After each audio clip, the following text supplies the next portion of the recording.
creative journey. It's easy to get lost, but don't worry, you'll lift off. Sometimes you just need a creative pep talk.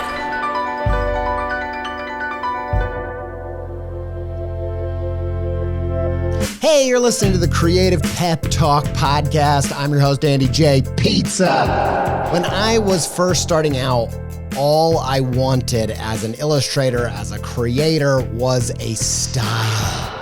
A style that was as full of life as my heroes' styles were. But everything I tried either felt too random or too derivative. Nothing felt as authentic and lively and pulsing as the work and the styles of my creative heroes. How did they come up with these signature styles? How did they develop such an incredible, authentic look? No one in the industry at the time when I was starting out was really talking about how the sausage was made, so to speak, how you start to develop something that looks like you. So as I learned and made strides developing my own style, I try to take note of how is this happening? I try to be observant of my own creative process and how it all came together. And that's what this episode is all about. If you've ever wanted to have your own creative style, regardless of what medium you're working in, this episode is for you. But before we do that, a quick word from our very lovely sponsors.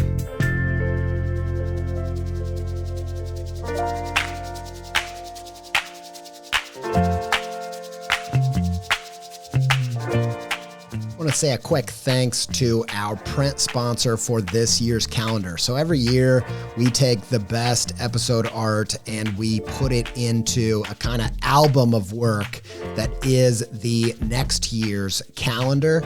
And it's just designed to give you a little pep every single month. We try to place them strategically through the calendar, depending on where they fall in the year, and put a little mystical secret sauce in that process.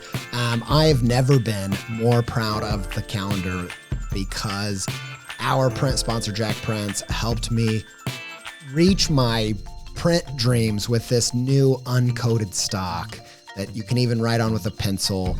And it just, every time I pick it up, I'm like, oh man, I always dreamt, always hoped that our print work would feel. And Jack Prints, that's what they do. They're based here in Ohio, where I'm from, which is even better in America. They do incredible work, posters, stickers, apparel, all kinds of stuff. I've got little booklets printed from them that were really nice.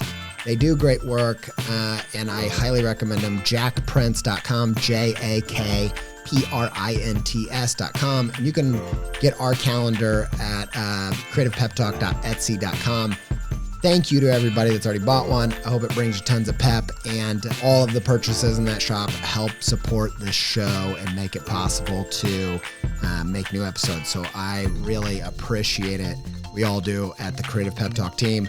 Thank you, Jack Prints, and people buying the calendars.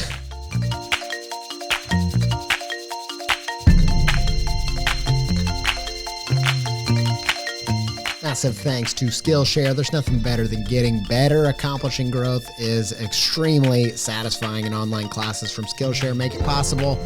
Learn about illustration, design, photography, productivity, marketing, and so much more. With Skillshare's short classes, you can move your creative journey forward without putting your life on hold. Later in this episode, by the end of this episode, I'm going to give you an activity that you can do today that will help you make progress in finding your style. It's an easy little short activity, but I think that the perspective shift and some of the insight there might be a game changer for you. If after that you want to get a whole bunch of other quick and easy fun activities to help you find your style and develop your creative voice, go check out my style class on Skillshare. Just go search Andy J Pizza and you can see my classes. I've got one all about finding your style at Skillshare.com/creativepep. You can have a free trial and do that class today. I'll tell you a little bit more about it in the middle of this episode. Thanks, Skillshare.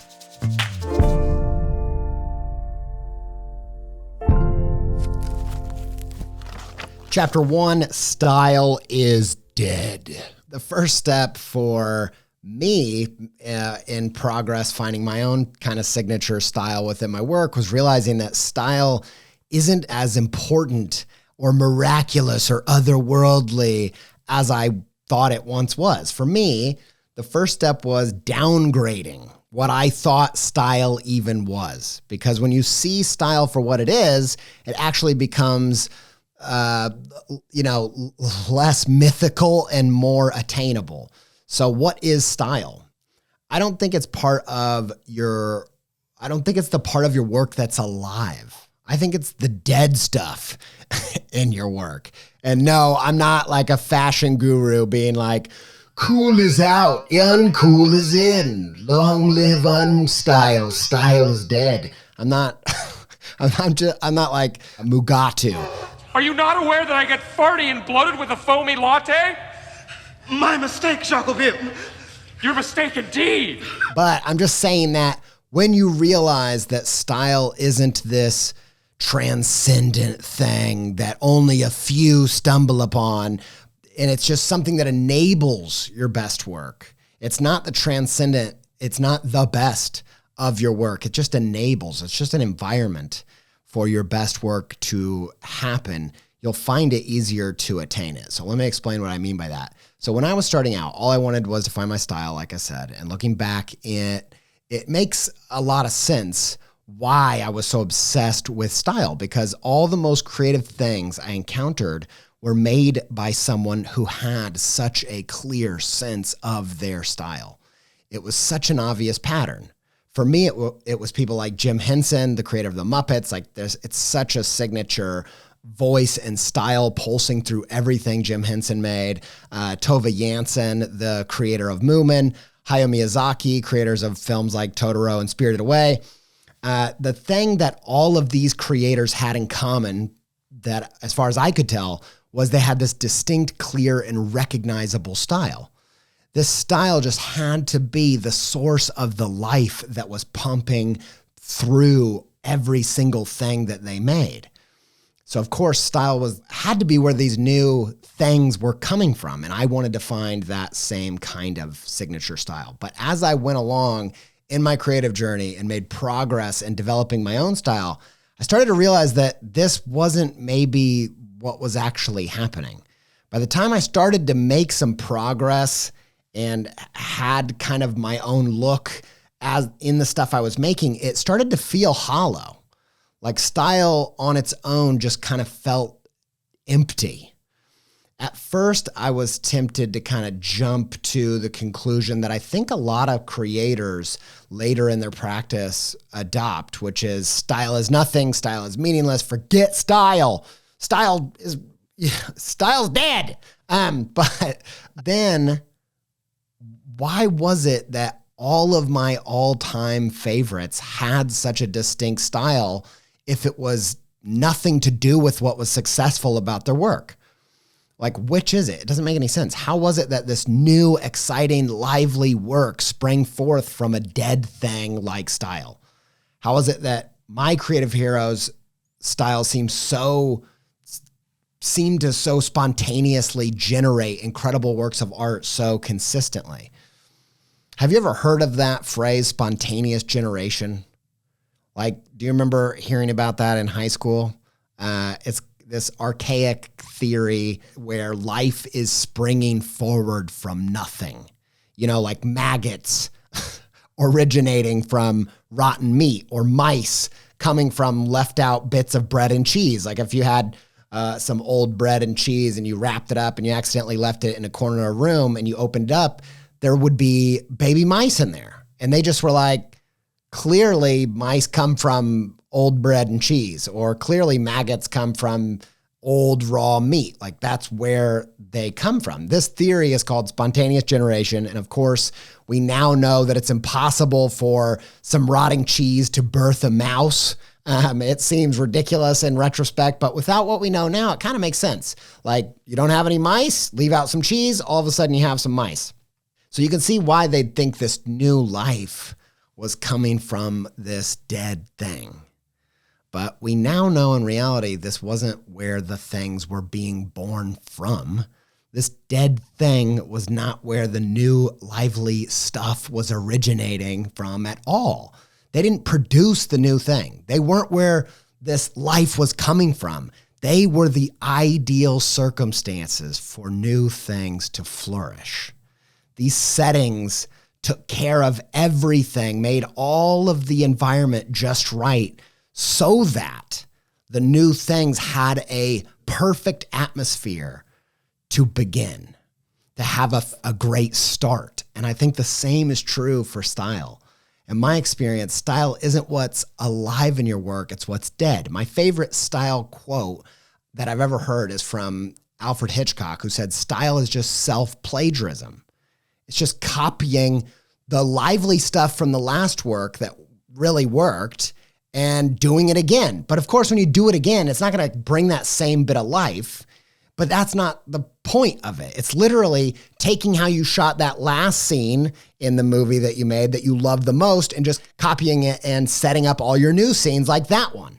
It's reused. It's not new. It's not fresh. It's not alive.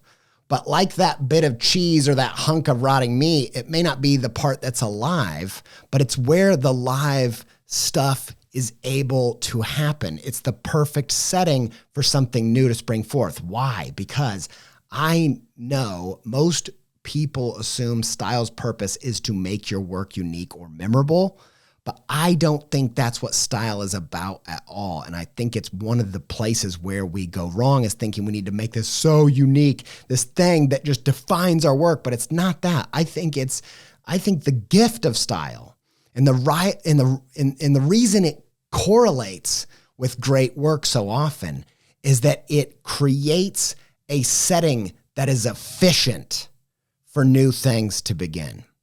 So this is part 3 of our 4-part creative mastery series. Skill was week 1. Week 2 was strategies. This week, we're going to talk about style.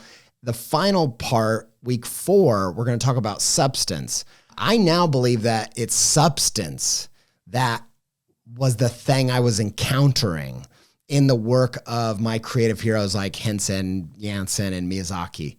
And if that's true, why do we need an episode on style at all? Because the new pulsing life of a creative thing, that substance, that doesn't come from an artist's style. But style is the perfect setting for that substance to be cultivated. Why? Because style is efficient. When I make something new, I don't have to choose from 256 colors. I don't have to explore every color combination. I only have about 25 that I tend to use. I don't have to decide whether I should I make it out of paper? Should I make paper mache? Should it be acrylic? Should it be clay? Because mostly I just draw with a blue pencil and paint markers. And I could go on in all these different style decisions. And sure, these choices make my work my own. It gives me kind of a look and a feel that's recognizable. But the real power of style, in my opinion, is that it decides so much of the work for me before I even start, so I can focus all my energy and effort on the most important aspect of the piece, which is the substance, which is what is this about? What am I trying to spring into life? What am I trying to pull from my own life that's fresh? I don't have to think about the 800 decisions that go into one little illustration. I just have to think about the one of what is this? What is it about? And then so many of my other decisions are already decided for me by style. Style isn't the new life of a piece, but it's what makes that new life possible. And the greatest thing about this is that when you see that style isn't some holy grail, signature, transcendent, unique, singular thing in your work, you see that it's not the secret to your creativity soul. All of a sudden, you don't have to be so precious about it. When you think that style is everything and you start developing a style and see that it's not, you can feel like, I haven't developed a style at all. This isn't anything like what I love about my hero's work. But when you see that it's not everything, just a setting for new things to spring forth, it's easier to develop. It right sizes the problem of finding your style. And so The first step for me was just saying that style isn't the life, it's the dead stuff. It's the stuff I'm reusing. It's the fertilizer for the new stuff. It's not where the things are springing forth. That was a huge realization for me, and hopefully it will help style feel more attainable for you.